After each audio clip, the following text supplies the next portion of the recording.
बिस्मिल्लाहिर्रहमानिर्रहीम। अस्सलाम वालेकुम dear students, I am your teacher Zahid Mumtaz. Welcome in Z.M academy. बेटा हमारा आज का क्वेश्चन है, बेटा हमारे पास आर्टिकल है 1.5.5 limit 1 + 1 over n raise to power n n goes to infinity is equal to e है। और हमारे पास इस आर्टिकल की एक डिडक्शन भी है और इसको भी हमने साबित करना है कि ये भी बराबर है e के। तो पहले हम इसको जो है प्रूव करते हैं। लेफ्ट हैंड साइड है हमारे पास limit 1 + 1 over n raise to power n और n गोज़ टू इन्फिनिटी। ये हमारे पास बेटा बाइनॉमियल एक्सप्रेशन है। बाइनॉमियल एक्सप्रेशन का मतलब ये होता है कि इसमें बाय का मीन 2 टर्म्स हैं। और ये कौन सी टर्म्स हैं? एक हमारे पास 1 है और दूसरी 1 ओवर n है और इसकी पावर n है। अब इसके ऊपर एक बाइनॉमियल थ्योरम अप्लाई होगा जो कि इसी फॉर्म में है कि 1 + x, जिसमें भी पहली टर्म 1 ही है। और इसको हम कैसे एक्सपेंड करते हैं ये आप देख लें।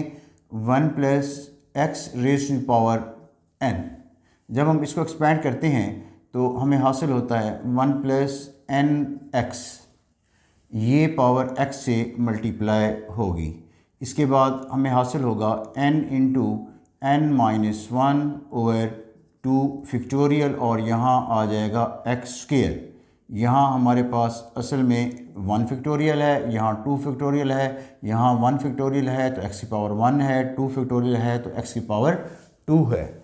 और इसके बाद हमें जो नेक्स्ट टर्म हासिल होगी, जैसे यहाँ n है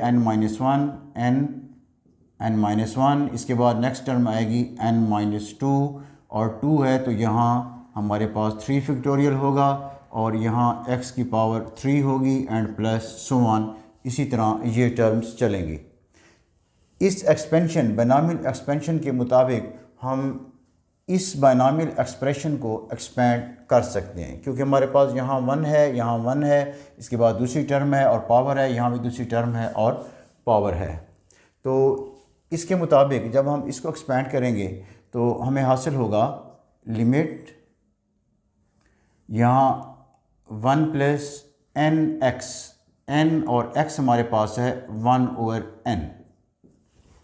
इसके बाद हमारे पास है n × n-1 over 2 factorial plus n × n-1 over 2 factorial into ये दूसरी टर्म है। जैसे यहाँ दूसरी टर्म x थी तो दूसरी टर्म का यहाँ स्क्वायर आएगा, मतलब 1 ओवर n का स्क्वायर।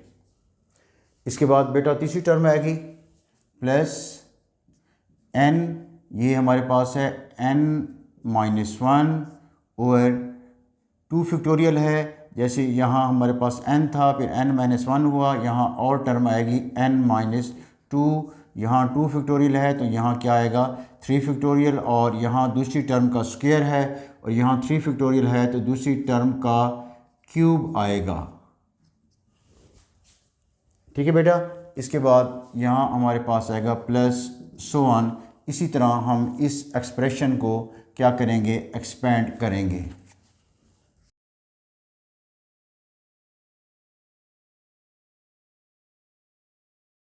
अब बेटा इसको हम सिंपलीफाई करते हैं और यहाँ हमारे पास n गोज़ टू इन्फिनिटी है।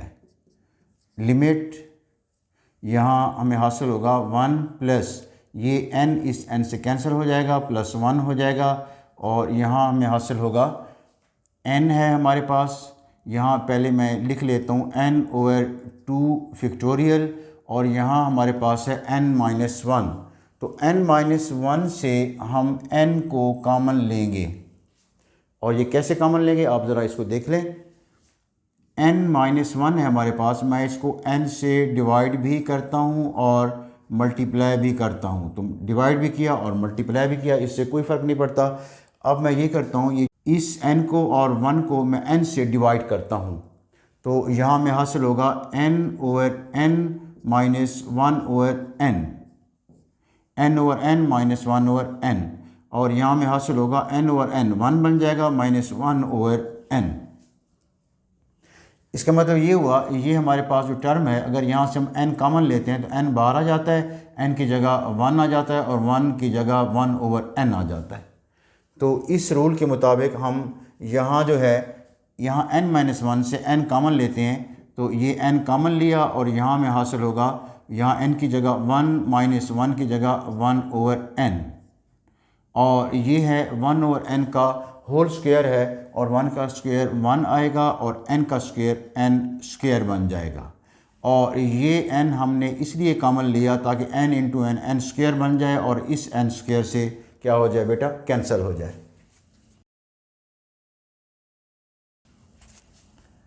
अब यहाँ प्लस ये एक n हमारे पास मौजूद है, ये है ओवर 3 फैक्टोरियल, और ये हमारे पास दो टर्म्स हैं जिसमें n इन्वॉल्व है, तो हम इन दोनों टर्म से n कॉमन ले लेते हैं। जब इससे हम n कॉमन लेंगे n बार आएगा और यहाँ में हासिल होगा 1/n। यहाँ एक n बार आ गया, n की जगह 1 आ गया और 1 की जगह 1/n आ गया। अब हम यहाँ से भी एक n जो है कॉमन लेते हैं तो ये n और यहाँ में हासिल होगा 1 - 2/n, और यहाँ हमारे पास 1/n का क्यूब है तो यहाँ 1 का भी क्यूब होगा और n का भी क्यूब होगा, हमें यहाँ हासिल होगा 1/n क्यूब, और प्लस सो ऑन। इसी तरह टर्म्स हमारी चलेंगी और यहाँ ब्रैकेट बंद है और n गोज़ टू इन्फिनिटी है।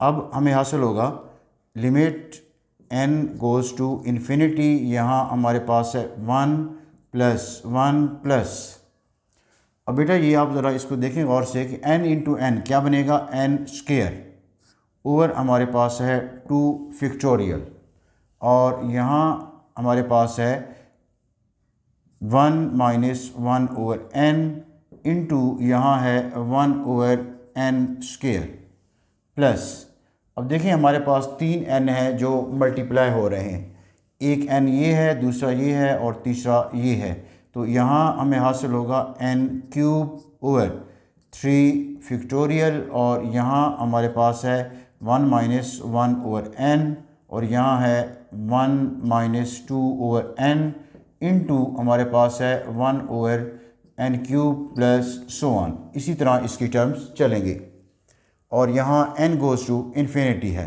अब इसको हम मज़ीद सिंप्लीफाई करते हैं। Limit n goes to infinity, यहाँ हमारे पास है 1 + 1 प्लस, ये देखिए बेटा ये n स्क्वायर इस n स्क्वायर से कैंसिल हो जाएगा और हमें हासिल होगा 1/2 फैक्टोरियल और यहाँ 1 - 1/n, और इसके बाद है हमारे पास प्लस ये n क्यूब इस n क्यूब से कैंसिल होगा और हमें हासिल होगा 1/3 फैक्टोरियल और यहाँ 1 - 1/n और यहाँ 1 - 2/n और प्लस सो ऑन। अब हम बेटा ये करते हैं कि ये n गोज़ टू इन्फिनिटी जो है हम इसमें वैल्यू पुट करते हैं, तो अब हमें हासिल होगा, यहाँ हमारे पास है 1 + 1 प्लस 1/2 फैक्टोरियल, यहाँ हमारे पास है 1 - 1/∞, इसके बाद प्लस 1/3 फैक्टोरियल, यहाँ हमारे पास है 1 - 1/∞ और यहाँ है 1 - 2/∞ और प्लस सो ऑन। अब बेटा ये आप ध्यान में रखें कि 1/0 जो होता है वो इन्फिनिटी होता है और इनको हम इंटरचेंज करें तो 1 यहाँ आ जाएगा इन्फिनिटी और ये बराबर होगा 0 के। तो इसका मतलब ये हुआ कि हमारे पास जो 1/n है, जब n गोज़ टू इन्फिनिटी होगा, n गोज़ टू इन्फिनिटी होगा, तो फिर हमारे पास जो 1/n है, 1/∞ क्या होता है 0, ये गोज़ टू क्या हो जाएगा 0 हो जाएगा और यही वैल्यू हम यहाँ पुट कर रहे हैं। 1 + 1 प्लस 1/2 फैक्टोरियल ये बनेगा 1 - 0 और इसके बाद प्लस 1/3 फैक्टोरियल 1 - 0 और यहाँ भी 1 - 0 एंड प्लस सो ऑन। इसी तरह तमाम टर्म चलेंगे।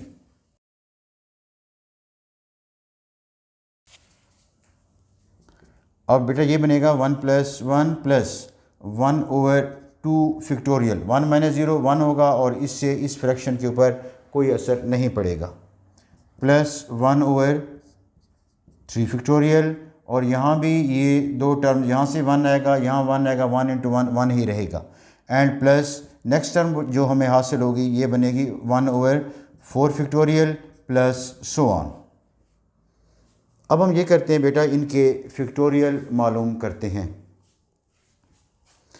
यहाँ 1 प्लस 1 ओवर 2 फैक्टोरियल, 2 फैक्टोरियल का मतलब ये है 2 factorial is equal to 2 into 1 जो बराबर होगा 2 के, और जो 3 फैक्टोरियल होगा ये 3 इंटू 2 इंटू 1 ये बराबर होगा 6 के, और जो 4 होगा 4 फैक्टोरियल ये है 4 3 2 1, 4 3 ज़ा 12 और 12 2 ज़ा 24। तो हम यहाँ इनकी वैल्यूज़ पुट करते हैं। यहाँ हमें हासिल होगा 1 over 2 plus 1 over 6 plus 1 over 24 plus so on. अब हम बेटा इनको मज़ीद सिंप्लीफाई करते हैं। यहाँ हमारे पास है 1 प्लस 1 ओवर 2 ये बनेगा 0.5, और प्लस यहाँ हमने मालूम करना है 1 ओवर 6, और ये हम कैलकुलेटर से आसानी से मालूम कर सकते हैं, जो हम करते हैं। आप ज़रा गौर से देखें इसको। यहाँ बेटा मैं यहाँ ये करूँगा कि 1 डिवाइडेड बाय 6, और फिर मैं इसको बराबर करता हूँ और मुझे हासिल होता है 0.166 इस तरह सो ऑन। अब मैं यही वैल्यू जो है यहाँ लिखता हूँ। ये हमारे पास है 0.1666 एंड 7 प्लस ये है 1 ओवर 24, ये भी हम ऐसे ही मालूम करेंगे जिस तरह हमने 1 ओवर 6 मालूम किया, 1 डिवाइडेड बाय 24, और हमें हासिल होगा 0.041666 एंड 7 प्लस सो ऑन।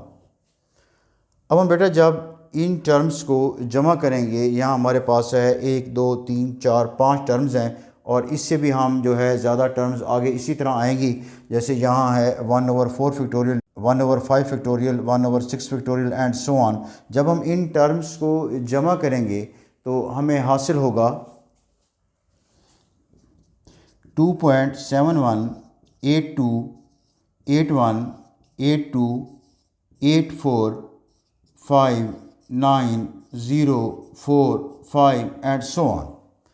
ये एक बेटा ई जो है ऐसा नंबर है जो इर्रेशनल है, मतलब ये दो इंटीजर्स की फ्रैक्शन में नहीं आता। और दो इंटीजर्स की फ्रैक्शन क्या होती है, ये इस तरह होती है। मसलन हमारे पास है 0.5, तो इसको मैं लिख सकता हूँ 5 ओवर 10, ये बराबर होगा 1 ओवर 2। इसका मतलब 0.5 जो है दो इंटीजर्स की फ्रैक्शन पे या रेशो पे क्या है, मुश्तमिल है। तो अब इसी तरह ये जो ई है ये हमारे पास इर्रेशनल है जो कि फ्रैक्शन में नहीं आता, और ये टर्मिनेटिंग भी नहीं है, और ये इस तरह इसकी वैल्यू क्या हो रही है, चल रही है। ठीक है बेटा, अब ये हमारे पास ई की वैल्यू है। अब हम जो है इस डिडक्शन को देखते हैं कि ये जो है कैसे जो है ई के बराबर है।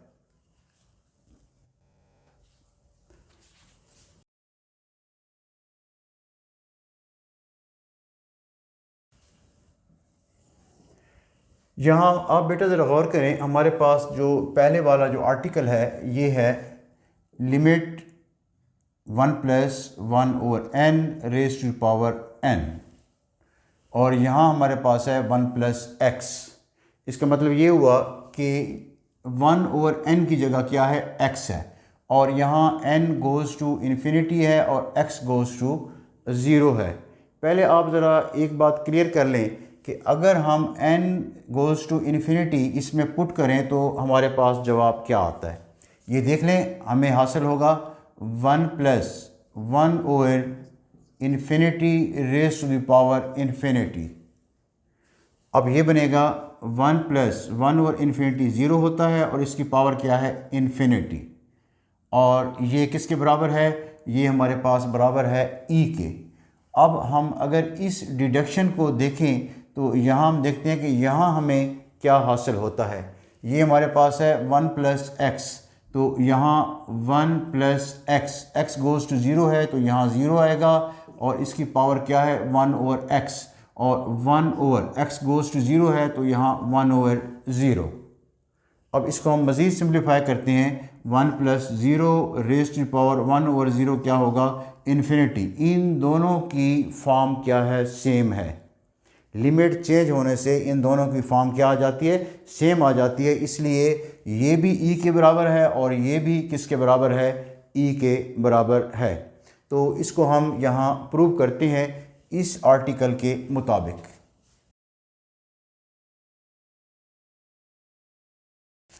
हम ये फ़र्ज़ करते हैं कि x बराबर है 1 over n, let x is equal to 1 over n।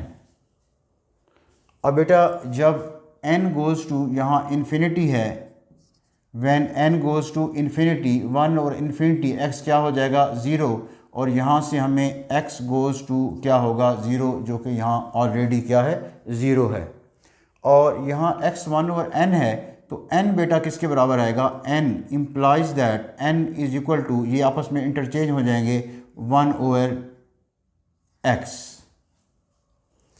अब हम यही वैल्यूज़ यहाँ पुट करते हैं। अब हमें हासिल होगा लिमिट यहाँ 1 प्लस 1 ओवर n बराबर है x के, और n बराबर है हमारे पास 1 ओवर x। अब ये सारा जो बाइनॉमियल एक्सप्रेशन है ये किस में है, x में है, और यहाँ x गोज़ टू 0 है।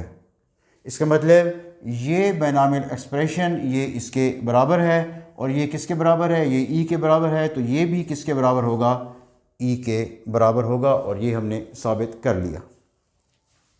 बेटा उम्मीद है आपको क्वेश्चन की समझ आ गई होगी। अपनी मेहनत को भरपूर अंदाज से जारी रखें। अल्लाह ताला आपको दायमी कामयाबी खुशियाँ अता फरमाए।